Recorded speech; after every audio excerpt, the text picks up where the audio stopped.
वैसे तो वह मेरा नौकर था, लेकिन रात होते ही मुझे आनंद कराता था। मलहम लगाने के बहाने उसने ऐसा हाथ फेरा कि 45 साल की उम्र में भी मुझे मेरी जवानी याद आ गई। हेलो दोस्तों, मेरा नाम शीला है और मेरी उम्र 45 साल है। मुझे इस उम्र में भी वो सब कुछ करने का मन होता है, लेकिन मेरे पति अब मुझे साथ नहीं दे रहे हैं, इसलिए मेरा मन ज़्यादातर अधूरा रह जाता है। मेरे पति की उम्र 55 साल है। मुझे पता है आप लोग सोच रहे होंगे कि उम्र में इतना फ़र्क क्यों। मेरे पिताजी नौकरी करते थे, उसमें से ही पूरा परिवार चलता था। मेरे माता पिता बहुत गरीब थे, इसलिए मैं पूरी पढ़ाई भी नहीं कर पाई थी। मेरी छोटी उम्र में ही शादी हो गई थी।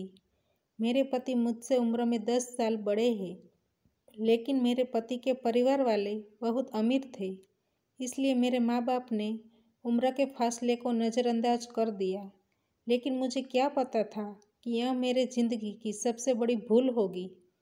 मैं अपने बारे में बताऊँ तो मेरी शादी 18 साल की उम्र में हो गई थी। मैं दिखने में बहुत ही खूबसूरत हूँ। मेरे पति का काम अच्छा चल रहा था। मेरे पति की दुकान में एक नौकर आता था। वह बहुत अच्छा था। जब भी मुझे घर का या बाहर का कुछ काम हो, तब मेरे पति उसको भेज देते थे। मुझे उसकी आंखों में कुछ अजीब सा लगता था। वह काम के बहाने हर बार मेरे हाथों को छूने की कोशिश करता था।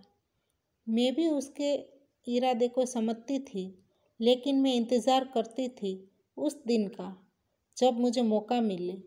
मैं खुश होकर उसे पैसे देती थी, लेकिन वह मना करता था। वह बोलता, नहीं मैडम, मुझे सर तनख्वाह तो देते ही है, मेरे लिए इतना काफ़ी है। ईद का त्योहार नज़दीक आ रहा था, इसलिए मैंने अपने पति को बोला कि चिंटू को घर पर भेजना, मुझे घर की सफाई करवानी है। दूसरे दिन सुबह 11 बजे चिंटू घर आ गया। मैंने उसे चाय और नाश्ता दिया। फिर कहा, चिंटू अच्छे से नाश्ता कर लेना, आज बहुत काम है, थक जाऊंगी। उसने कहा, आप चिंता मत करिए, मैं आपको सारा काम कर दूंगा। मैंने कहा, नहीं चिंटू, तुम मेरी मदद करो, वह भी काफ़ी है। मुझे किचन का पंखा साफ करना था, इसलिए मैंने चिंटू को टेबल लाने को बोला। घर की सफाई करनी थी, इसलिए मैंने नाइटी पहनी हुई थी। मैंने उसके नीचे कुछ भी नहीं पहना था। जैसे ही मैं टेबल पर खड़ी होकर पंखा साफ करने लगी, तो नीचे से सारा नज़ारा दिख रहा था। यह नज़ारा चिंटू आराम से देख रहा था। थोड़ी देर बाद वह बाहर चला गया। फिर मैंने अपना नाटक शुरू किया।